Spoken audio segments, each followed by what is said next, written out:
Morning. So I'm gonna be gone for like a week because we're going to Vegas. We're meeting with the family down there. People I haven't seen in like 18 years. So yeah. So there'll be no more videos for a week anyway. All right. Amazon. Flash briefing. Jamie, here's the latest from your flash briefing. In NPR News.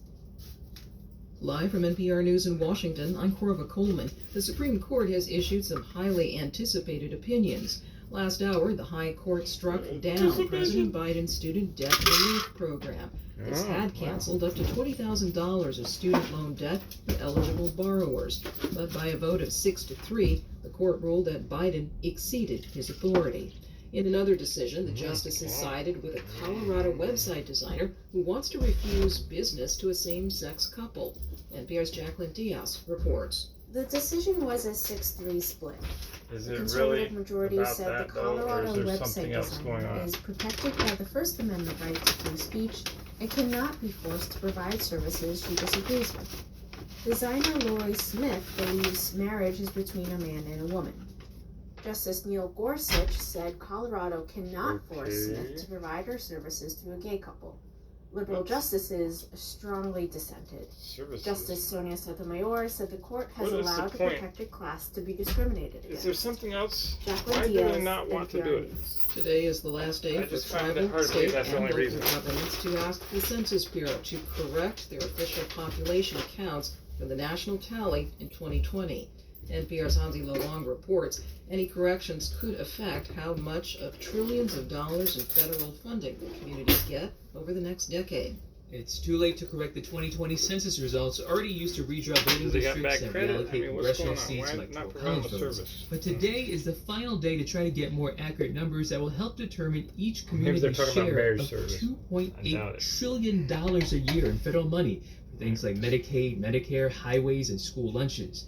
Since last year, the Census Bureau has received more than 100 requests to check for any errors from processing data and setting community borders that may have misplaced homes. And there have been more than 50 requests to review the population counts for college dorms, prisons, and other group living quarters. Hansi Lo Wang, Recount the NPR people in the News. The prison. We California saw this Task kid. Force has completed its study of And the college potential store, too. They've been reparations sneaking to out all the descendants time. of Americans who were enslaved. You know the college Member can't keep station track of it. KQED And the Annalise prison Finney reports the task personality, force has submitted employees, its you know, final plan they for can't keep track reparations of to it. the state legislature. The unprecedented proposal includes dozens of policy changes and direct payments to Black residents who can trace their ancestry back to the formerly enslaved. Cheryl Grills is a member of the state task force. We have to understand that reparations is not just about Black people. This is a fight for the heart and the soul and the integrity and the authenticity of American society. California lawmakers will now decide whether to make the reparations plan a reality or not. For NPR News, I'm Annalise Finney in Sacramento. On Wall Street, the Dow is up 220 points. You're listening to NPR News. The situation remains tense in France following 3 nights of protests and violence.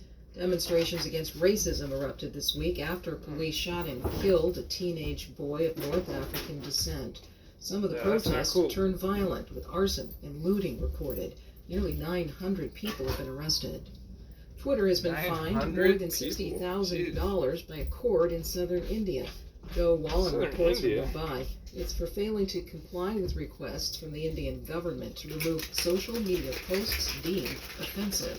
A court in the southern my Indian state of gosh. Karnataka has ruled Twitter with 100 takedown notices. They've got free speech over there. These included tweets supportive of an independent Sikh state, those spreading misinformation about farmers' protests, I got an and those idea. critical. Why of the don't you government's control handling your own of people COVID-19. and make them not Twitter download argued Twitter? that some of the takedown Leave attempts Twitter are alone. not consistent with Indian law. Yeah? It has now been fined $60,000. Twitter's ex-CEO, Jack Dorsey, has previously accused India of threatening Why to don't these shut down companies the got to social media monitor this platform stuff? unless Your it people complies with download set it. rules. You're the people are the ones you don't want to use it. So Allegations is a lie.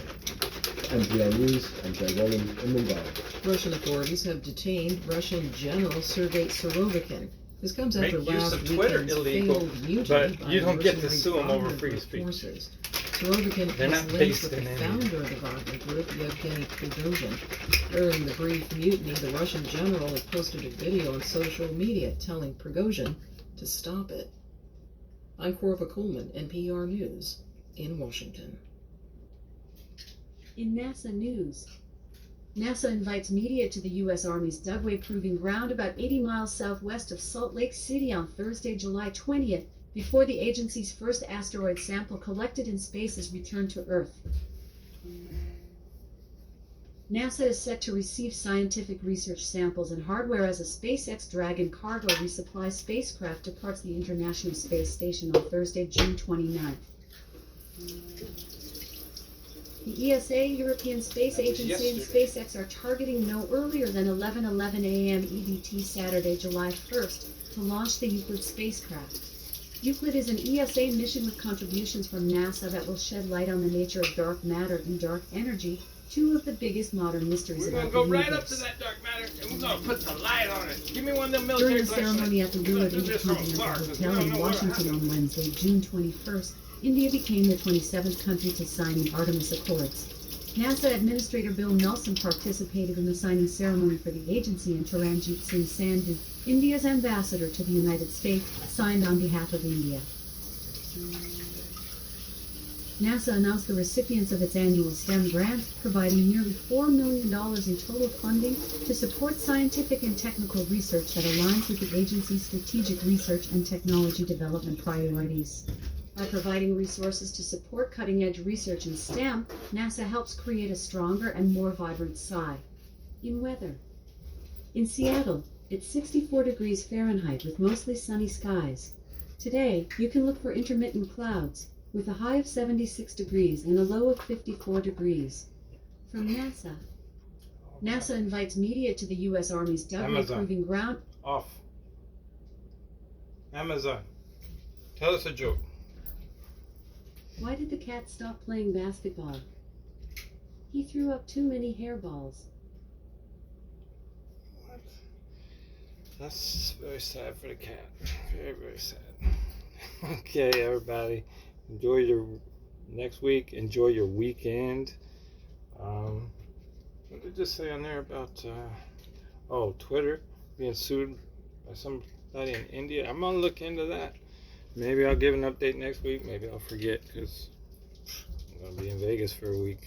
You can look it up on your own if you're really interested. All right, peace out. Enjoy your weekend.